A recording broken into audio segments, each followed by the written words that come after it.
നമസ്കാരം. വേലി തന്നെ വിളങ്ങുന്ന ഏർപ്പാടാണ് രാജ്യത്ത് നടക്കുന്നത് എന്ന് ഒരിക്കൽ കൂടി വെളിപ്പെടുത്തി സ്റ്റോക്ക് മാർക്കറ്റ് കുംഭകോണം നിർണായകമായ വഴിത്തിരിവിലെത്തിയിരിക്കുകയാണ്. അദാനി സ്റ്റോക്കിൽ തിരിമറി നടത്തി നിക്ഷേപകരെ വഞ്ചിച്ചു എന്ന കേസ് അന്വേഷിച്ച സെബി ചെയർപേഴ്സൺ മാധബി പുരി ബുച്ചിനെതിരെ കൂടുതൽ വെളിപ്പെടുത്തലുകൾ വന്നതോടെ രാജിയല്ലാതെ വേറെ വഴിയില്ല എന്ന സ്ഥിതിയിലാണവർ. മാധബി കൺസൾട്ടൻസി സ്ഥാപനങ്ങൾ നടത്തി ചട്ടവിരുദ്ധമായി മറ്റൊരു കമ്പനിയിൽ നിന്നും കോടികൾ വരുമാനം നേടിയെന്നാണ് വാർത്താ ഏജൻസിയായ റോയിട്ടേഴ്സ് പുറത്തുവിട്ടത്.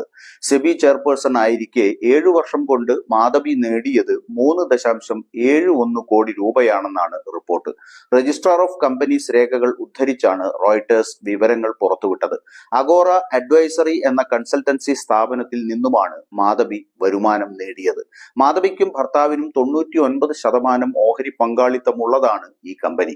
മറ്റു കമ്പനികളിൽ നിന്നും ലാഭമോ ഫീസോ വാങ്ങരുതെന്ന ചട്ടം സെബി മേധാവി ലംഘിച്ചുവെന്ന് രജിസ്ട്രാർ ഓഫ് കമ്പനീസ് രേഖകൾ പുറത്തുവിട്ട് റോയിട്ടേഴ്സ് റിപ്പോർട്ട് ചെയ്തു.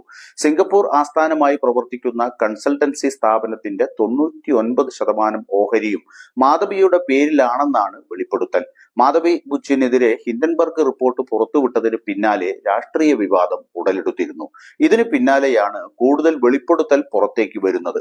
സെബി ചെയർപേഴ്സൺ മാധബി ബുച്ചിനും ഭർത്താവിനും അദാനി ഗ്രൂപ്പിലേക്ക് പണമെത്തിയ കടലാസ് കമ്പനികളിൽ നിക്ഷേപമുണ്ടായിരുന്നുവെന്നാണ് നേരത്തെ ഹിൻഡൻബർഗ് കണ്ടെത്തിയത്.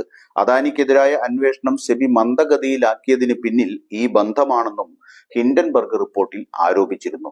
Securities and exchange board of ഇന്ത്യയുടെ മുഴുവൻ സമയ അംഗമായതിനു ശേഷമുള്ള 7 വർഷത്തിനുള്ളിൽ 3.71 കോടി രൂപ സമ്പാദിച്ച ഒരു കൺസൾട്ടൻസി സ്ഥാപനത്തിലെ മാധബി പുരി ബുച്ചിന്റെ 99% ഓഹരി പങ്കാളിത്തം മാർക്കറ്റ് റെഗുലേറ്ററുടെ താൽപര്യ വൈരുദ്ധ്യ നയം ലംഘിക്കുന്നതാണ് എന്നാണ് റിപ്പോർട്ട് ചൂണ്ടിക്കാട്ടുന്നത്.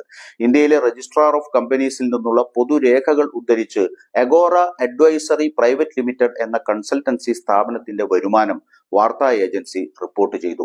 സെബിയുടെ ബോർഡിലെ അംഗങ്ങൾക്കുള്ള താൽപര്യ വൈരുദ്ധ്യ കോഡ് അനുസരിച്ച് അതിന്റെ മുഴുവൻ സമയ അംഗങ്ങൾ ലാഭം കിട്ടുന്ന മറ്റൊരു സ്ഥാനവും വഹിക്കാൻ പാടില്ല എന്നാണ് നിബന്ധന. ശമ്പളത്തിന്റെ രസീതിയോ പ്രൊഫഷണൽ ഫീസോ ഉൾപ്പെടുന്ന മറ്റേതെങ്കിലും പ്രൊഫഷണൽ പ്രവർത്തനങ്ങളിൽ ഏർപ്പെടുന്നതിൽ നിന്നും അംഗങ്ങൾക്ക് വിലക്കുണ്ട്. ബുച്ചിനൊപ്പം സെബി ബോർഡ് അംഗമായി സേവനമനുഷ്ഠിച്ച മുൻ സാമ്പത്തിക കാര്യ സെക്രട്ടറി സുഭാഷ് ചന്ദ്ര ഗാർഗ് റോയിട്ടേഴ്സിനോട് പറഞ്ഞത് ബോർഡിൽ ചേർന്നതിന് ശേഷം കമ്പനിയുടെ ഉടമസ്ഥതയിൽ തുടരുന്നതിന് ഒരു ന്യായീകരണവുമില്ല എന്നാണ്. വെളിപ്പെടുത്തലുകൾ പുറത്തുവന്ന സ്ഥിതിക്ക് അവരെ ചെയർപേഴ്സൺ സ്ഥാനത്ത് തുടരാൻ അനുവദിക്കാനാവില്ലെന്നും ഗാർഗ് വ്യക്തമാക്കി. അഗോറ അഡ്വൈസറിയിലെ ബുച്ചിന്റെ ഇക്വിറ്റിയും അതിന്റെ തുടർച്ചയായ വരുമാനവും വളരെ ഗുരുതരമായ പെരുമാറ്റ ലംഘനമാണെന്ന് ഗാർഗ് വാർത്താ ഏജൻസിയോട് പറഞ്ഞു. ഇത് സെബിയിൽ സ്ഥാനം വഹിക്കാനുള്ള അവരുടെ അവകാശം പൂർണ്ണമായും അസാധ്യമാക്കുന്നു എന്നും ഗാർഗ് ചൂണ്ടിക്കാട്ടി. ചുരുക്കി പറഞ്ഞാൽ ബുച്ചിനും അതുവഴി അദാനിക്കും മേൽ ഹിൻഡൻബർഗ് വിരിച്ച വല മുറുകുന്നു എന്ന് ചുരുക്കം. ഇത് വലിയ തിരിച്ചടിയാവുന്നത് സ്വാഭാവികമായും അദാനിയുടെ ഗോഡ്ഫാദറായ നരേന്ദ്രമോദിക്ക് തന്നെയാണ് എന്ന കാര്യത്തിലും തർക്കമില്ല.